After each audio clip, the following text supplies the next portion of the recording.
I think that what I'm going to talk about has, as I mentioned earlier, been of great interest to me for many, many years.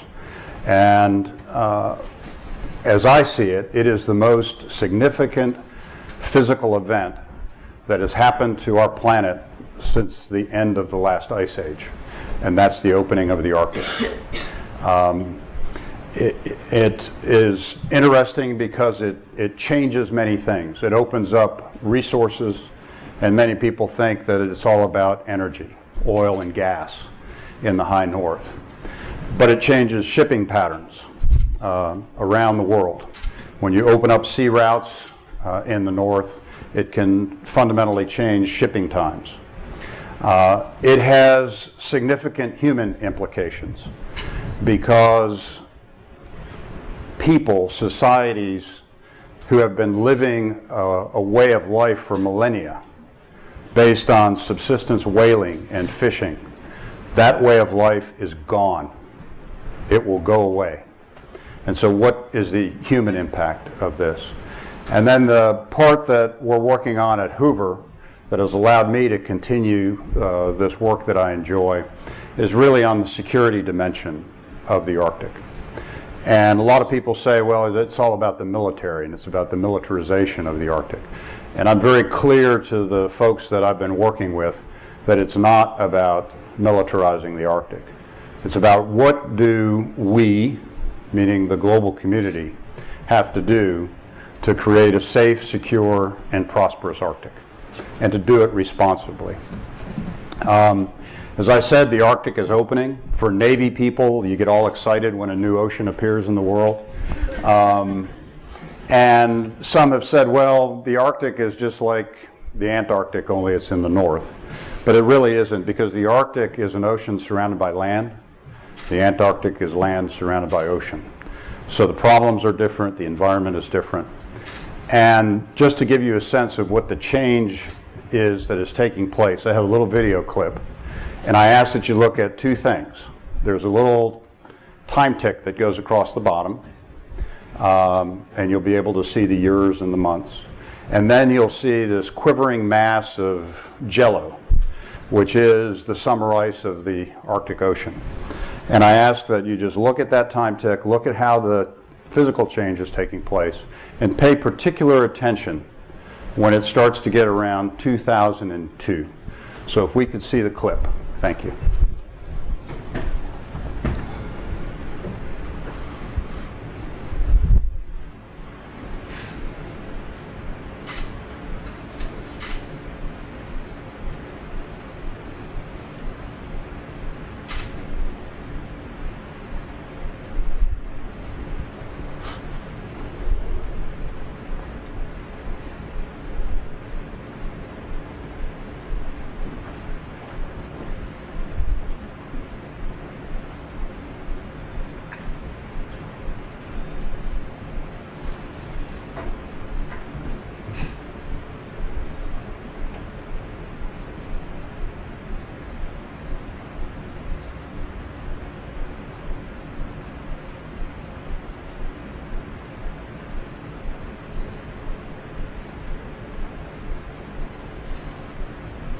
So you see it's pretty dramatic right toward the end. And the sense is that there's a current in the Beaufort Sea that broke down. And that's what caused that flushing of a lot of that ice out. Now you possibly saw in the paper today that this year there was 30% more ice than there was last year.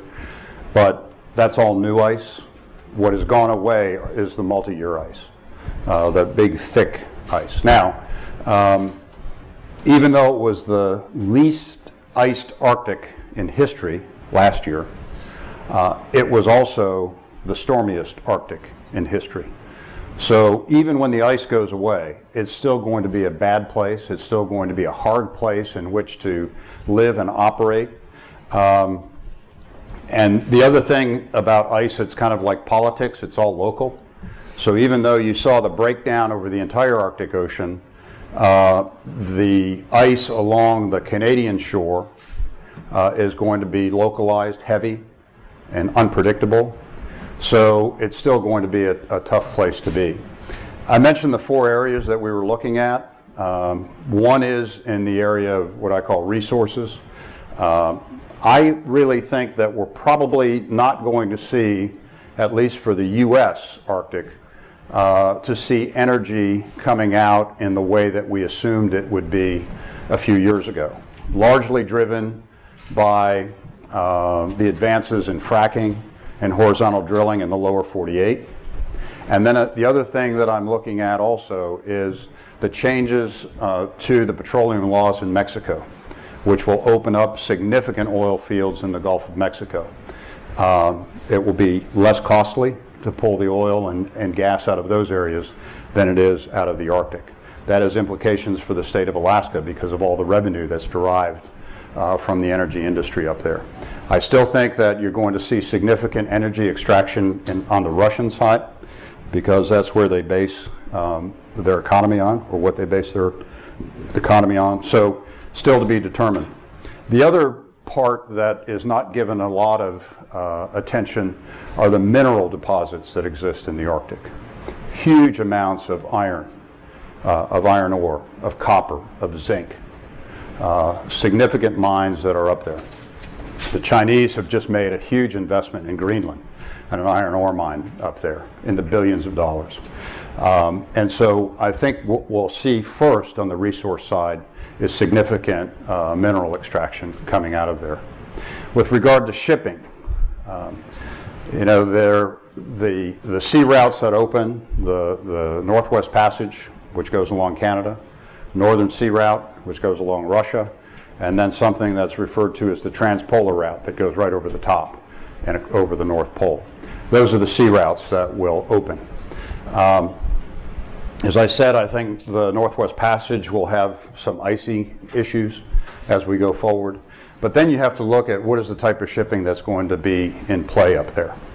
The first that I think we'll see in large number is actually tourism. And I happened to see a photograph of a large cruise ship, probably about 2,000 passengers, threading its way through icebergs north of Greenland. And I saw that photograph about the time that the Costa Concordia, that liner in the Mediterranean that hit a rock and sank off the coast of Italy, when people could just jump off in the warmer water and swim ashore. The Arctic is not going to be like that. And so the challenge that you have is what happens if you have a maritime disaster up there. And I'll talk a little bit about the infrastructure associated with that. So I think that's going to happen. The exploration and the resource extraction shipping that will take place. How do you make sure it's being done responsibly? How do you prepare for an environmental incident or an environmental disaster? That's something that needs to be taken into account. Destination shipping, the shipping that will come from ports around the world and go largely to where the mineral deposits are, and then bring that out. So I think that is going to be a significant amount of the shipping that will take place. There are many, and quite frankly, when we started our work at Hoover, we had visions of the Arctic, and I've harbored these beliefs for quite some time, of the container traffic really jumping on the northern routes because you can make the transit in a much shorter period of time between Asia and Europe by going north than you can all the way around under ideal conditions. But as we looked at it, when you analyze container shipping and what's in the containers that are moving around, a vast amount of that stuff in the container is really components. They're parts of a manufacturing process, parts of a supply chain that depend on very precise delivery times. In fact, the container industry bases its business model on high percentage, like 98% delivery within hours at a particular port. The uncertainties of the shipping routes in the Arctic, we think, will inhibit that container traffic from using that as a preferred route. Similarly, because half of the time it's going to be dark and icy and stormy, it's going to be much harder to operate up there. So probably not the case. And then when you look at how the container industry looks at cost, it's cost per container. So if they're building the mega container ships, which are already at sea, when you consider cost per container and a few extra days, it's really a better business model to go south. So we don't see the container activity being that active. Then of course fishing. As fish stocks migrate, fishing fleets will migrate. And how do you provide for that? How do you police that? How do you respond to problems that may exist there? Now the other thing, especially for the United States, is we do not have, for all intents and purposes, an ice-breaking fleet. We used to. We're down to 2 icebreakers right now. Russia has 43, so there's a significant difference. If the Coast Guard and the government were to do their normal way of buying icebreakers, we couldn't afford to do it, in my opinion. They're about $1 billion a piece, at least. And what we're looking at and will likely be recommending are different means of acquiring them or leasing them. The Finns make great icebreakers. Why should we buy them when we can lease them? So those are some of the things that we're looking at. The other aspect of the Arctic is you have to know what's going on up there. So the term that we're using is Arctic domain awareness. How do you know what's moving on and over and under the sea? How can you respond collectively if there's an incident or an accident there? And so how do the countries and how do the nations that are using the Arctic share that information? What are the protocols that you use to work together and to respond? The other aspect is communications. Communication systems, particularly the overhead, the satellites, are really optimized between 74 degrees north latitude and 74 degrees south latitude. When you're in the Arctic Circle, it's pretty spotty.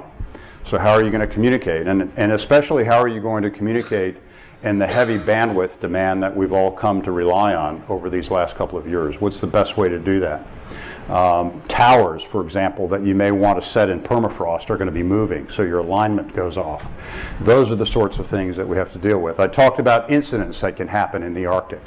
A search and rescue because of a ship that's been sunk, an environmental disaster that may have taken place.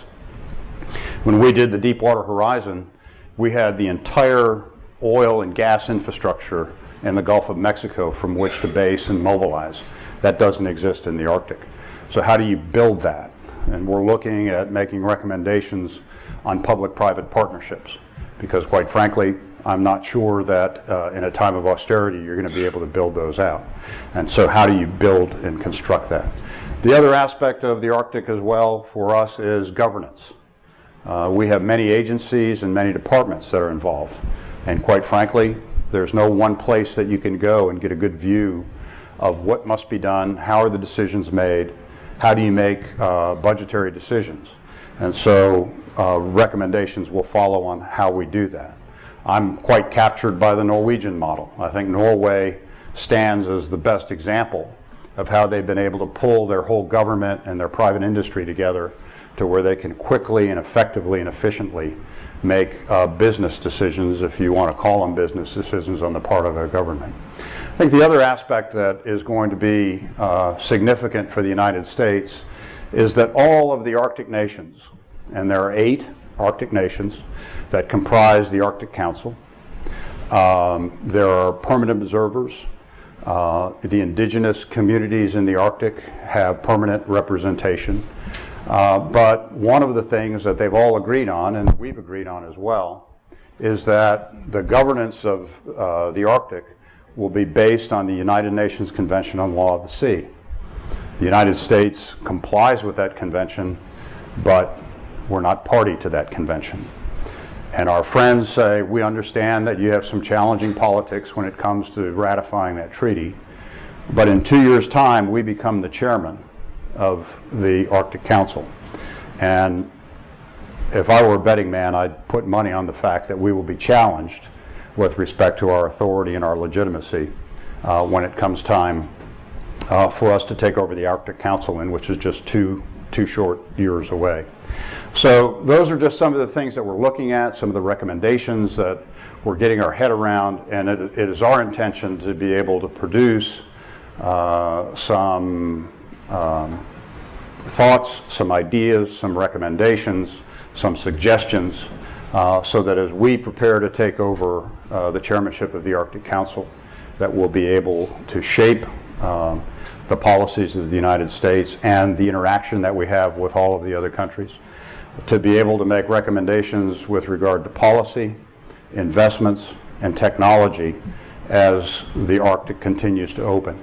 Because in all of the forecasts, the ice isn't forecast to be coming back. I avoid getting into the emotional, the heated debates as to why the ice is going away. All I know is that the ice is going away, that the Arctic is changing, and we have to change and adapt and be prepared to use it responsibly, safely, and in a way that assures the prosperity for all of the users. So with that, I will stop. I think I'm on 15 minutes. I didn't get gonged. And I'll take any questions that you have on the Arctic or other things that I've been working on. Yes, sir. Hi, thank you for the talk. It was very informative. In terms of the resources that are out there, I know there's a couple of countries that are attempting to use international law to claim ownership on those resources. Can you comment a little bit on the current status? What are the tricks, if you will, that the countries are trying to use to say this is mine or this is yours? Yeah, great. Thanks for the question, and it kind of follows on one of the last points that I was making. It was about how are the countries laying claim to the resources that are there, and some of the tricks that may be being used. I won't use the term trick because it's a quite straightforward method, and it's consistent with the Convention on the Law of the Sea. Every country, every coastal country has a continental shelf that goes out, and it's defined mathematically defined. Then there's something that's called the extended continental shelf, and that's the area that the countries are beginning to lay claim to, using the definition within an UNCLOS for the extended continental shelf. And a country will file its claim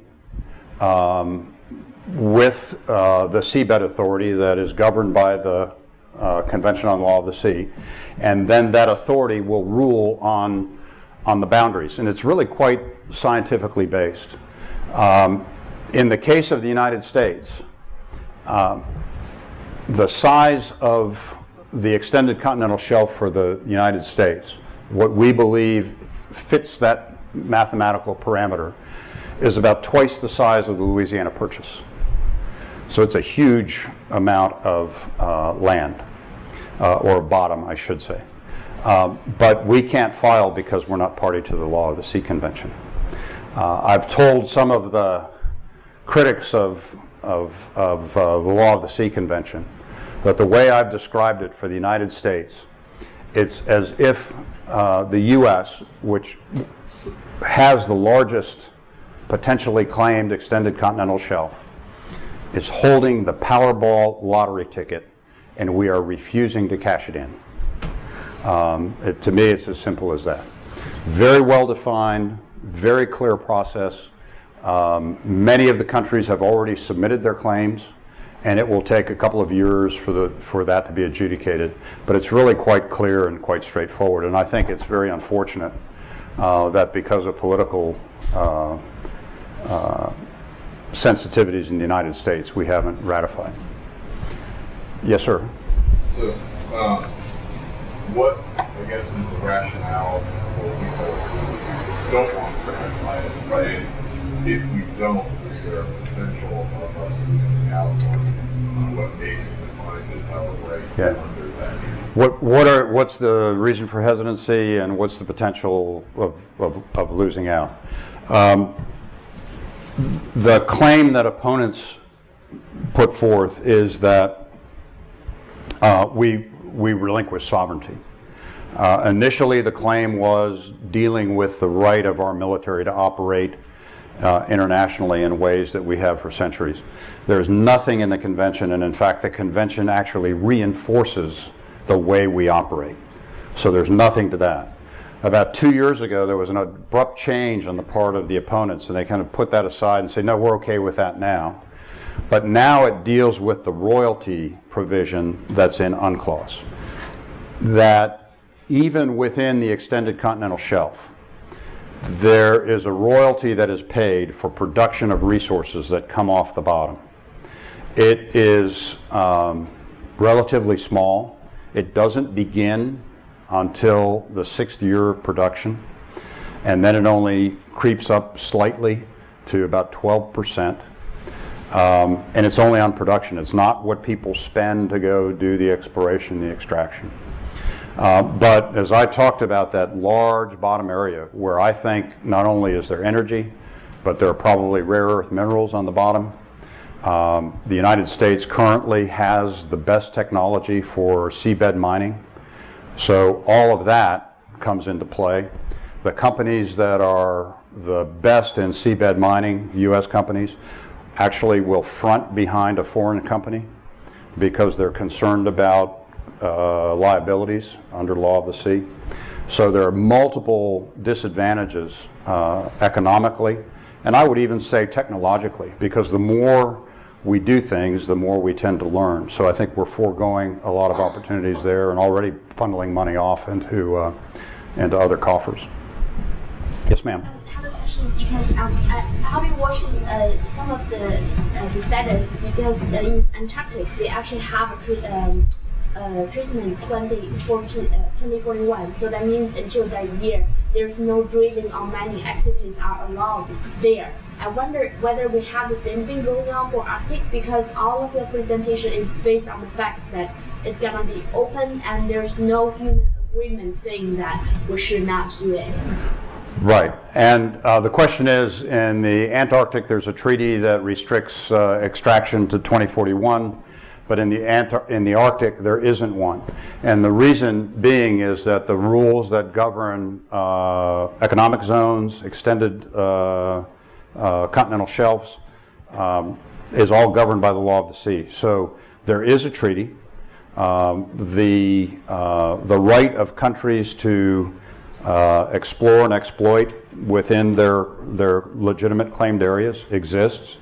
The regulatory regime is quite stringent. I think Shell has invested over $6 billion, and they haven't even pulled one drop of energy out of the bottom because of the restrictions. That's within the United States.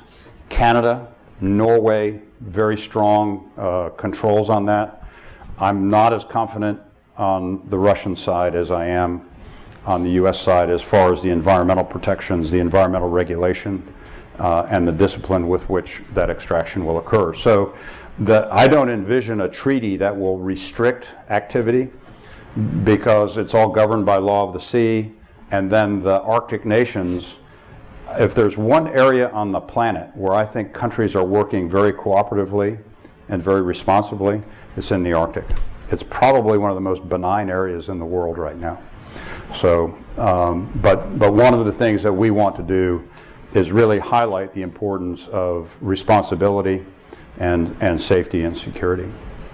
Yes, ma'am. Along the same lines, you mentioned Norway is review having your policy. Could you just give a little bit more context on that? Yeah, Norway, I think it's a very well-governed country. I mean, my father-in-law has a sign in his driveway that says, parking for Norwegians only, so maybe I have a little bias there. But I think that governmentally, and they've benefited from the work that's been done in the North Sea. As you may know, Norway is sitting on a huge fund of money, and they're going through some political discussion now on how that will be. But I just think that the politics and the focus on responsible and safe development, but at the same time being supportive of that industry and being very strict on enforcement of regulations. They have been pumping and exploring for years without any major incidents up there. It can be done. It's done very efficiently. It's just the way that their government is working. And I really believe that we could do the same. There are times where I think it may be a long way off, but I think they just have gotten into this. They value the resource that's coming in. They insist on it being done safely. And it's a great partnership of the industry and the government and the NGOs that monitor the types of activity that are going on. Yes, sir. Thank you, Admiral, for speaking with us today. You mentioned security as one of the aspects. Yeah. As the Navy, its membership in the fleet draws down, Yeah. we just want to have priorities elsewhere. How do you see the Arctic mission being prioritized, and is the fleet capable right now just to do this? Yep. How do I see the Navy prioritizing the Arctic, and do we have what we need, and particularly as the fleet size draws down? A lot of my Navy brothers and sisters would be aghast when I say that, to me, right now the Coast Guard is on point in the Arctic because it's about environmental enforcement, it's about fisheries enforcement, it's about search and rescue. And so I think the Coast Guard is in lead on that. The Navy potentially will follow, but clearly, apart from the icebreakers, the ships that are going to operate in the high north need to be strengthened. They don't have to be icebreakers. But the systems within the ships need to be able to support operating in much lower temperatures. They need to be designed so you don't have as much ice accumulation where you have stability problems with the ship because they get heavier with all the ice that forms on top. And so that was one of the reasons when we put together the Arctic roadmap for the Navy, was to begin to look at when do we have to start making the R&D investments, when do we have to start putting money into strengthening ships, changing ships, and perhaps building new classes of ships. But the urgency in my mind is really on the Coast Guard. Yes, sir. You spoke about the magnitude that we have due to Alaska, the continental shelf and extended continental shelf. I always heard that Russia even had more than us. Is that not true? And is there extended shelf? I remember them sending the submersible down with the flag and all of that. And then my other question was about with the Antarctic. I thought it was for scientific purposes only, but then the 2041 comment came out. Is there plans for extracting minerals after 2041? Yeah, great question. One is size of ours versus the size of the Russian extended continental shelf, and then Antarctica 2041. We maintain that if we conform to the models for the extended continental shelf, we enjoy the largest continental shelf. And then, particularly if you look at our coastlines, we by far have huge extended continental shelves. So this is not just about the Arctic. This is about everywhere. But the fact of the matter is the Russians did go down. They planted a flag on a ridge that comes out. My sense is that would all get adjudicated, and I'm comfortable with that. I think letting the models work and go from there. With regard to 2041 in the Antarctic, I've not heard of anyone talking about we need to get down there and that they're all salivating to do that. That's a ways off. But I guess one of my great concerns is that we're looking at energy coming out of the Arctic, and then if people want to pull to the Antarctic, and my great concern is that it's going to cause us to back off some of the other energy initiatives that I think are going to be so important, particularly in the renewable area. I've seen the movie before. I recall the gas lines that were probably a couple of decades before you were born. And waiting in line for hours just to put a tank of gas in my car. And everyone got really serious about energy. Well, that waned. Then I think we started to get serious again here recently with solar and wind.